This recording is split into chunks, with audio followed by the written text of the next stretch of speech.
Atuh berarti urang mah ieu blon eleh ku manuk eleh ku cacing make jeung gelut sagala urang mah neangan sesuap nasi make jeung teu salat sagala neangan sesuap nasi eleh ku cacak. Assalamualaikum. Allahumma asal geus teu daya teu upaya geus gado ajang bangsa jeung umat nyanggakeun ka Gusti jadeg ngalawan kumaha tuh.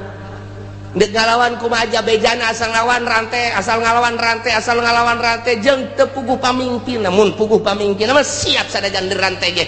Oh pamimpin ieu teh anu endek arah jujur jeung adil. Doa bae ka Gusti ngadoana ngan teu meunang menta kieu menta azab teu meunang ngadoana ya Allah ya Rabbi tunjukkeun pemimpin nagara abdi Gusti janu Gusti. Tunjukkeun gubernur, tunjukkeun bupati, tunjukkeun camat, tunjukkeun Gusti lurah nu mantap. Aya bae ta lurah teh anu kamari bang kawarah per poe ieu. Jadi bener loba. Eta mah nang Gusti Allah dibulak-balik. Beuting nang Gusti Allah, beurang nang Gusti Allah. Hujan nang Gusti Allah, panas nang Gusti Allah. Urang hirup nang Gusti Allah, isu pageto paeh nang Gusti Allah. Aya di luar naon kitu ngaranna kakawasaan jeung iradat Gusti Allah moal aya wa huwal qahiru fawqa ibadihi lawan Gusti Allah. Mentak lamun geus diasupkeun ayat ieu ka jero boga naon atuh urang kasep dijadikeun kabanggan goblok cak Gusti Allah sia dibere kasep lain pake sujud ka aing dipake bobogohan jeung gerang karawang boloon sia dibopengkeun sia ku aing sia bopeng wal qahiru fawqa ibadihi dibere geulis tadi pakai sujud ka Gusti Allah endahan pakai di layar kaca di layar perak layar emas boloon ta budak deleukeun ku aing sia moal kebal deui keriput ngedadak wa huwal qahiru fawqa ibadihi lawan Gusti Allah ya Rabbi.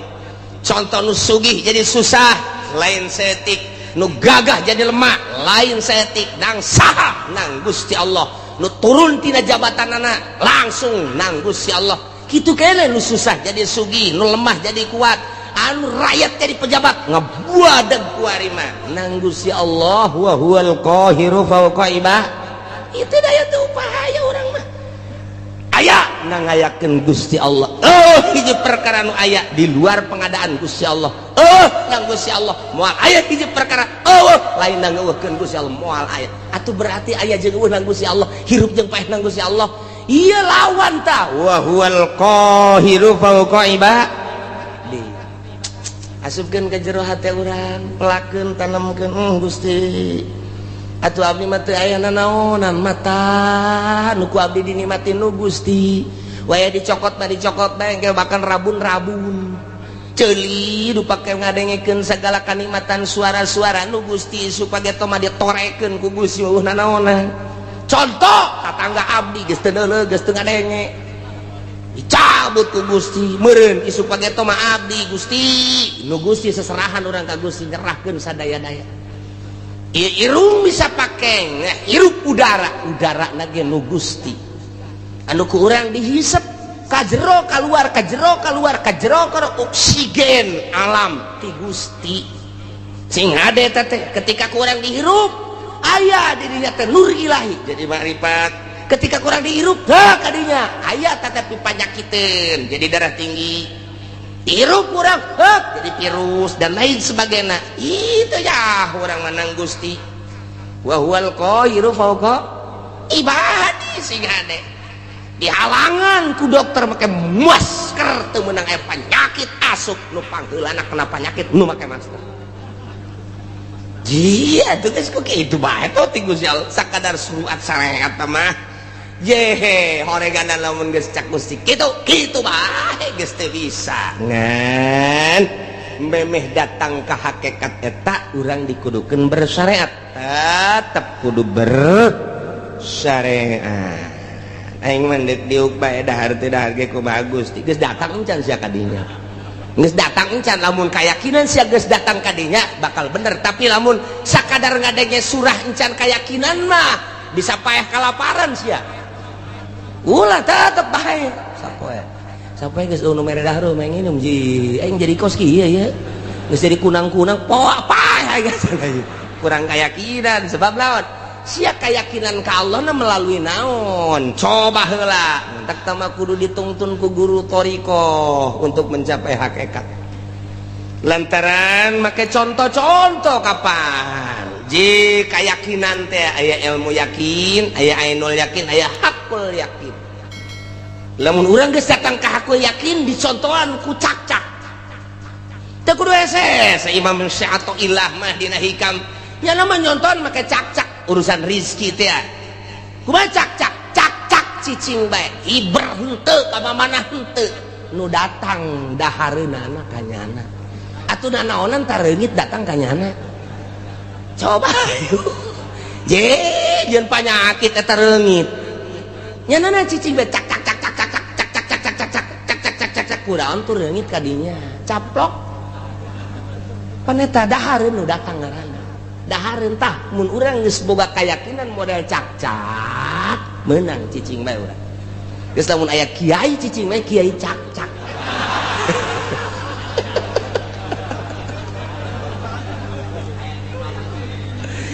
manuk onam cek sehato ilah manuk onam nyana aya hibran ti sayangna merendah keneh sanajan nyana teh berangkat khimason tagdu khimason taruh bitonan nyana inditi sayangna keleh beteung sore datang ye gendut beteungna teu pernah kadenge manuk boga pabrik teu pernah kadenge manuk boga perusahaan sugan supermarket Indomaret dan lain sebagainya henteu tapi nyana indit ti imahna hiber sore anakna kaparaban nyanana gendut ngan eta make usaha keneh nu leuwih hebat cak-cak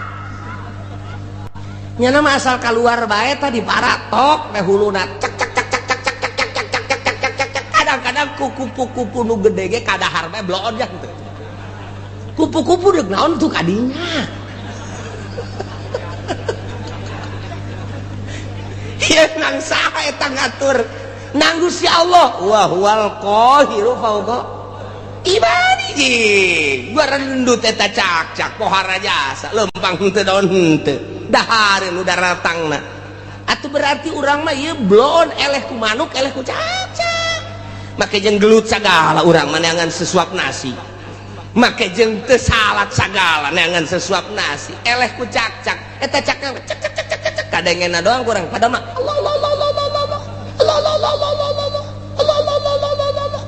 jika dengena ku urang cek cek cek cek cek cek cek cek cek cek cek lamun urang dibere kaberenehan sieun ka cak-cak sebab nyana teh muji lo urang lamun keur hees kieu aya cak-cak aja urang dibere kaberenehan Allah sial nyinggung aing sial sia Allah-Allahan aing kerek bloon sial bisa dipaehan ku urang cak-cak tak eta kitu teh eleh ku cak-cak urang waduh seato ilah mah geus pohar jasa hese urang nyaritakeun ilmu hakikat lamun eueuh Syekh Athaillah hese tah dibere contoh ku Syekh Athaillah teh datang henteu sia keyakinan sia kadinya datang ka manuk maka ikhtiar keneh ngan sakikituna datang ka cak-cak geus ikhtiar sama sekali urang datang ka mana kudu aya nu nuntun mimiti ngaji heula supaya aya ilmu geus aya ilmu ngaranna ilmu yakin ye bener ya naik dilaksanakeun supaya datang ka ainul yakin sageus datang ka ainul yakin dibere deui hak jadi hakul yakin geus datang ka hakikat di dinya nikmat hirup geus datang ka dinya lawan Gusti Allah wa huwal qahiru fawqa ibadih Gusti Allah maha nu maha ngalindih nu maha gagah saluhureun manusia saluhureun hamba di antara keistimewaan jeung kagagahan Gusti Allah teh wa yursilu alaikum hafadzah Gusti Allah ngutuskeun urang kabehan ka malaikat hafadzah malaikat hafadzah teh malaikatun tusi amalakum malaikat anu tukang ngitungan jeung nuliskeun kana amal-amal urang likulli insanin malakani tiap manusia aya dua malaikat malakun an yamini hiji malaikat dikatuhun wa malakun an shimalihi kadua malaikat dikencaeun sing yakin sing hade dua malaikat posisina cek sakaol mah di dieu malaikat teh cek sakaol mah di dieu di bibir katuhu urang ditungtung bibir kenca urang cek sakaol mah nyana teh dipundakeun urang eta mangan sakadar caritaan beuki ka jero nu jelas aya dua malaikat yakinkeun deuk di mana bae posisina hiji katuhu nu hiji di kenca nu belah katuhu teh ieu nyana tukang nyatetan anu bararagus faida amilah hasanatan katabaha sahibul yamin di mana urang berlaku baik ditulis ku malaikat nu aya di katuhueun urang salat urang puasa urang zakat urang ngaji urang sedekah anu kanyahoan amal urang mah kanyahoan kabeh ku malaikat moal aya anu kaliwat kecuali nu aya di qalbu urang malaikat ge teu nyahoeun. Pokoknya mancak di dirinya ge pancak di dirinya tah malaikatun tusi amalakum pagawean berarti pagawean dohir dicatat kabeh jang diangsongkeun engke ka Gusti Allah do bakal ditimbang teh ya catatan amal urang engke bakal timbang catatan amal urangna ngejedog di dinya di mana-mana beramal goreng wa idza amila sayiatan qala sahibul yamin li sahibis shimal di mana-mana urang sebagai manusia ngalaksanakeun kagorengan cek malaikat nu katuhu bebe jaka malaikat anu kenca isbir ulah waka dicatet geulana ulah waka cek malaikat nu kenca pannyana ieu geus maksiat heula la'allahu yatubu minha sugan bae nyana tobat geus ulah waka dicatet karunya engke di akhirat Masya Allah wakaraja ketika beramal bagus langsung catet tapi ketika beramal goreng malaikat nu katuhu nganasehatan isbir ulah waka catet ulah waka cak nu kence padi geus beramal goreng nyana heula la'allahu yatubu boting tobat ke abeh ulah aya catetanana geus tunggu aya Ki Haji ngebonceng Simba cak anu katuh ulah waka catet ulah waka sabar tobat beres balik Ki Haji seserian mantap jasa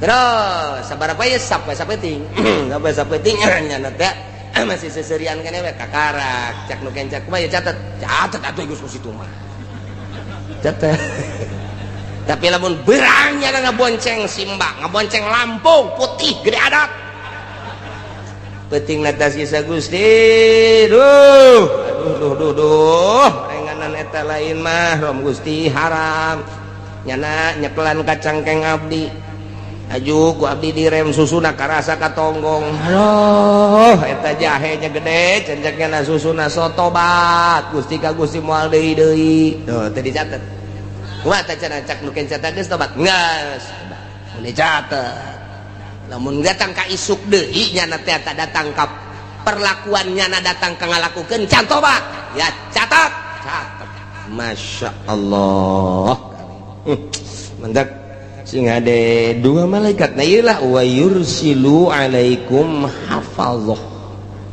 dua malaikat jadi akhirat buku urang aya dua hiji nu belah katuh nu hiji belah kanca dihijikeun dibuka satu persatu tet salembar demi lembar salembar demi lembar salembar demi lembar tenden di mizan timbangan nu kanca tenden di mizan engke mizan nu katuh nu ieu mizan nu kenca nu ieu beratan buku nu mana urang naya di tengah-tengah di dieu sedengkeun timbanganana segede dunia nu deuk ditembangna segede Haji Asep leutik jasa cek urang atuh tah teu kudu gede-gede naon eta deuk nembongkeun kadahsyatan Gusti Allah buku ditimbang amal teh katuhu jeung kenca cet urang dihadapkeun ka dieu urang geus berembagan ka mana ya aduh puyang urang makanya ditonton ku manusia kabeh Haji Asep ayo timbang teh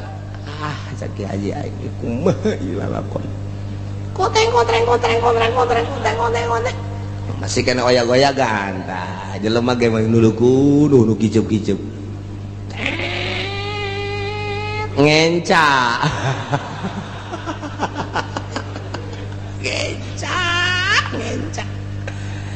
aduh cek malaikat ji ingin caya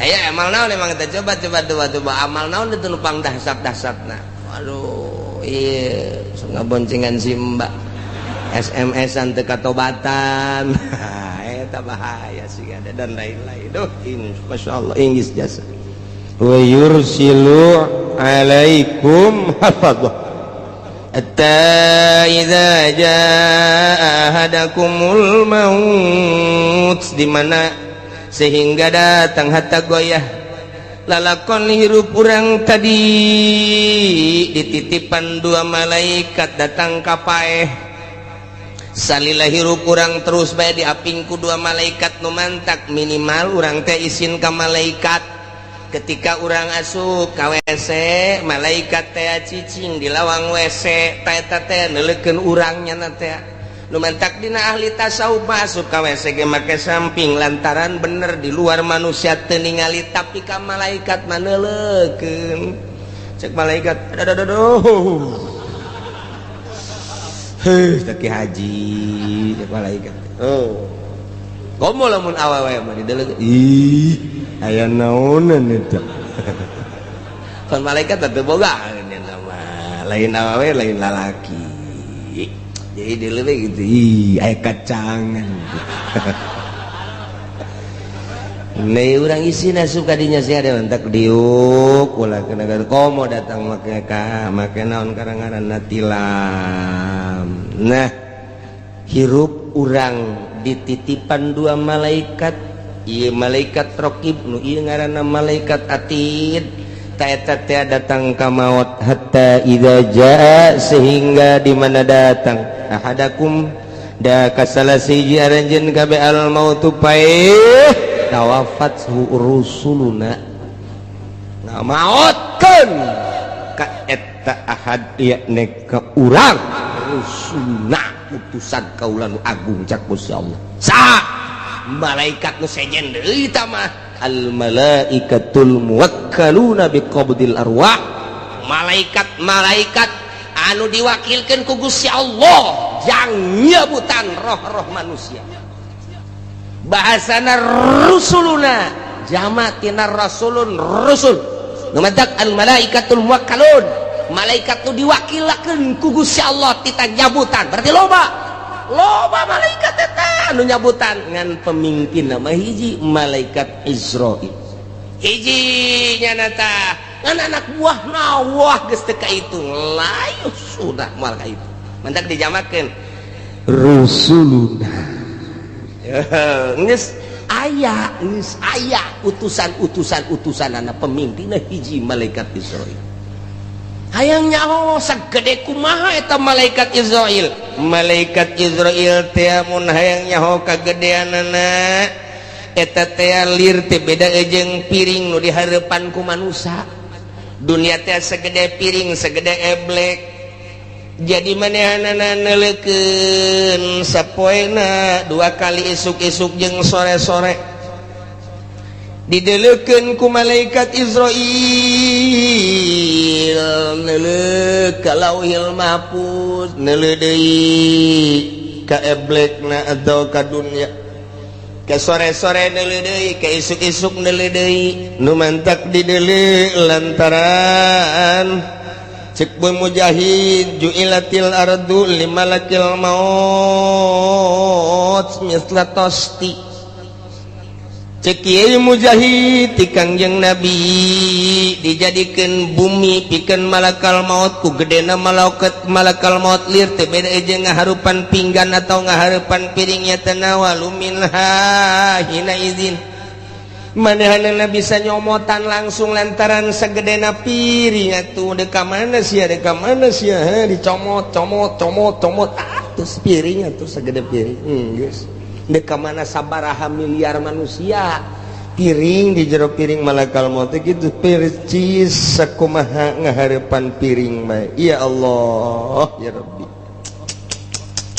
dunia kulluha baina rukbatai malakil maut dunia sakabehna kaluhur 7 lapis langit kahandap 7 lapis bumi ieu teh baina rukbatai malakil maut aya dina dengkul malakal maut leutik aju manehanana ieu nele sapoe sapeting teh 2 kali neleukeun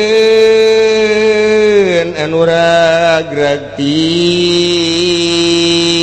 mustawan sidratil muntaha teh hiji bentuk tangkal kayu didinya daunna teh aya ngaranan manusa hiji-hijina dideleukeun ku malakal maut asal geus geus kuil saya nya Jepri geus kikituan tabeh kitu heula 40 poe eta geus mayit berarti tinggal ragagna doang tangkal sidratil muntaha nu teu kadeuleuh tungtungna ku Kangjeng Nabi saat eta ku gede-gedena tangkal sidratil muntaha ku malakal maut dideleukeun eta asal geus daunna nah dideleuh ka jelemana sia 40 poe geus mayit tah sebab geus kitu tinggal ragag asal ragag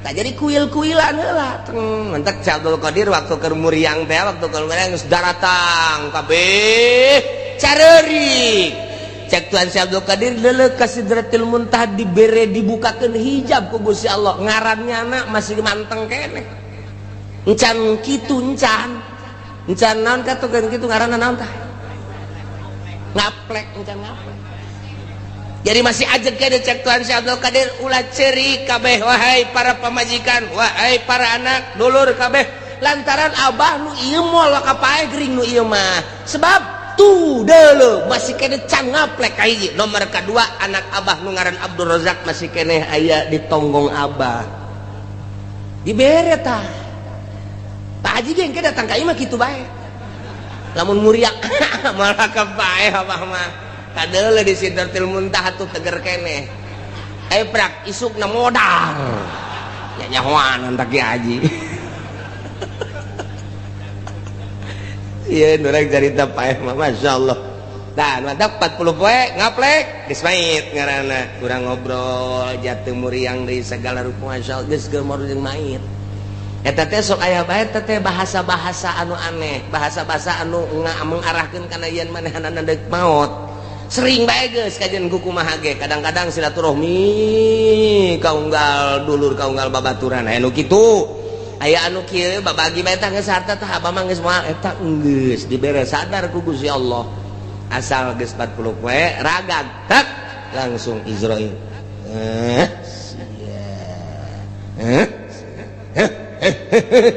asupkeun ka kantong set eta kantong eta teh mun kurang ditarik hirup deui kantong ruh ya Allah ya Rabbi endek lumpat ke mana tuh orang boro-boro ku Gusti Allah fauqa ibadih al-qahir fauqa ibadih nang ngadenge malaikat na bae kos gitu mentak ulah sok bloon deui urang hirup ya Allah ya Rabb tah eta malakal maut Israil jeung para penggawa para hadam-hadamna nyabut nyawa ketika geus datang ke ajalna wa hum la yufarritun moal lalawara moal sembrono sehingga kasalahan moal aya nu paeh kasalahan moal aya cak ieu muriang nu ieu cager bugeul lantaran di ditu dan nu ieu tak cak urang salah ka malakal maut tah digireun ieu mah nu geus geuringna 3 tahun urang mah bisa kos kitu tah ente malakal maut itu gering-gering bae can gaplek mah di ditu tenang bae ngaplek kakara ieu sehat tinggal sehat geus gaplek cak malakal maut deuk ka mana sih heuh jeung kabar sagala geus ngaplek bloon sia eta urang geus ngaplek itu mantak sing hade masyaallah eueuh nu kasalahan eueuh nu sembrono wa hum la yufarritun yana yuqassiruna fiha fima yumarun moal aya lalawara naon nu diparentah ku Gusti Allah can waktuna hajar bae moal aya malaikat moal aya bahaya tuh emangna polisi di urang hakim di urang jaksa di urang can waktuna ge hei ieu mah geus waktuna ge lantaran nyobok eta teu kitu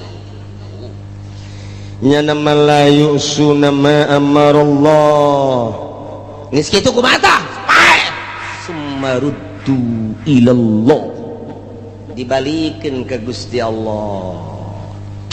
Allah teh maulahumul haq, pengurus Gusti, pemilik anu lurus anu bener, pengurus anu sabener-benerna. Dek dinaon ka lieu liujazihim, dek dibalas ku ari mah urang diurus teh alah pengurusan majazi tah mah ke urang bebalik ke pengurus anu sabener-benerna Gusti Allah. Sakumaha nu baheula urang waktu di alam arwah balik deui urang ka ditu deui ka Gusti Allah, tinggal kumaha babawaanana. Jadi di awak urang teh aya dua, nomor kahiji jasad, nomor kadua ruh.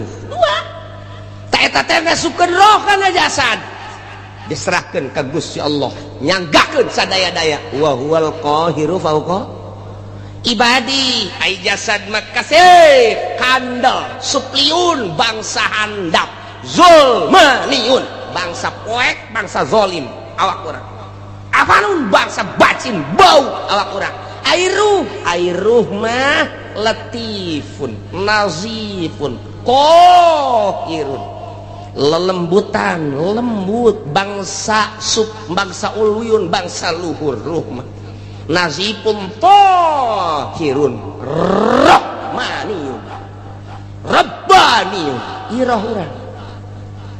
Jadi bertolak belakang antara jasad jeung roh sangat berbeda. Sebab non, sebab di antara roh dibere nafsu jeung syahwat. Dimentak di ilmu thariqah engke bakalna digambar awak urang teh lain sazikir-zikirna. Digambar aya lelembutan posisina di mana roh nu mana posisina dek dibersihkeun ruh teh. Sebab urang mimiti ibadah teh make ibadah zahir fikih ngaranna, kemudian urang make ibadah teh qalbu kadituna make roh. Nah iruhani urang ke manu ibadah teh nu teu kanyahoan ku malaikat apa doh mah hancam hanya nulisan anu kadeuleu ku matanya anu kasaksian ku nyana. Ibadah pagawean zahir, ketika geus pagawean qalbu jeung roh malaikat hafadzah ge geus teu nyahoeun hanya Gusti Allah. Nu mantap ketika ditimbang berat ka katuhu padahal amalna teu sabaraha, malaikat ge protes, Gusti jabukuna ieu sakikieuna kok bagus amat. Hanya aing nu nyaho cek Gusti Allah, lantaran nyana nu zikir ka aing tiap nangtung, tiap diuk, tiap rek sare ngedeng dan lain sebagainya siamat teu nyaho cek Gusti Allah. Ruhnya na ancul-anculan ka aing. Nu matak ibadah lamun geus make ruh bakal nikmat ibadah teh. Geus teu make awak deui. Awak pasabira teh mah lalagaan doang. Ngahareupan dahareun jang awak. Ngahareupan inuman jang awak. Ngahareupan si embak jang nu handap. Segitu bae teh mah hirup mah. Gitu bae. Tapi ketika ngahareupan bacaan Al-Qur'anul Karim qalbu ruh, ketika maca sholawat qalbu ruh, ketika istighfar qalbu ruh, ketika urang ngaji kos kieu ruh urang ieu teh keur mikir roh urang teh set roh urang narima kana keaslian bener cak roh teh kos kitu sadar hati urang dipadu jeung roh sebab di jerona aya sir. Nah tidinya teh bener cak roh teh kos kitu sadar bener yes, sadar kesalahan di jero majelis luar biasa. Tobat bener tobatan cak roh teh atuh ulah cilaka kabehan urang ke di akhirat. Oh nya geus tobatan we urang ibadah bae geus ka Gusti Allah. Ketika urang teh ngahiji tak qalbu jeung roh teh kitu kaayaanana. Tah di dunia mah jasa kedeung geus urang mah ibadah bae geus ka Gusti Allah bener jasa eta. Urayan Al-Qur'an teh geus bener jasa cak roh teh kos kitu. Kaluar bae ti majelis taklim. Mio di start tang.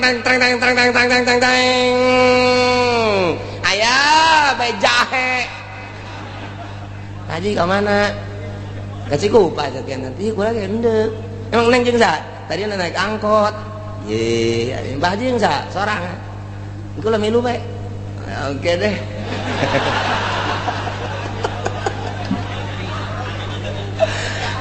Eta roh mata dendam roh, tolol, goblok, cilaka sia, cak roh, cak nafsu ya cak nafsu. Terus.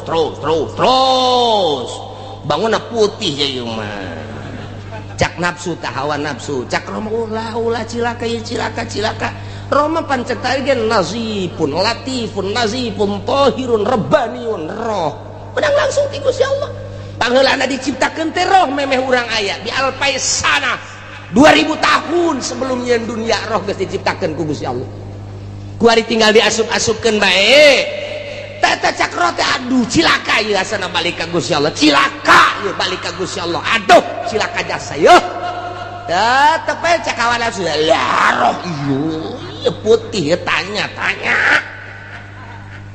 Dilalaunan kan kurang Mbak di mana cicinya? Di situ di Cikupa, dekat Citra. Ya emang sebelahnya. Pabuaran situ. Udah lama Mbak di lama udah pindah-pindah dulu pabrik ono sekarang pabrik itu ya. Lampungnya di mana Mbak? Saya Lampungnya di Krui. Jauh iya jauh. Makanya segen pulang. Sekira itu udah pernah kawin udah suami saya nggak bener ninggalin saya. Jadi sekarang janda saya. Pak Haji punya istri nggak? Punya sih. Atau punya juga nggak apa-apa. Emang di agama makan boleh laki-laki makan 2. Masya Allah mantap jasa. Aduh guys luar biasa muringkak bulu ujianana. Aduh. Ya Allah, ada nomor HP-nya enggak? Kata terus blot. Cakrote aduh, haji. Cakram terus. Asana hesen yang anu putih kos kieu. Hese eta mah adupun ka dituna mah atuh aing geus terus rumah tangga mah henteu atuh tah tuh babari teh mah. Tah ngaranna milik geus dihareupeun teh mah. Masyaallah. Eta kos kitu tah. Keur di jero majelis. Iya. Waduh geus tobat. Keluar ti lawang majelis. Eueuh deui tak tobat.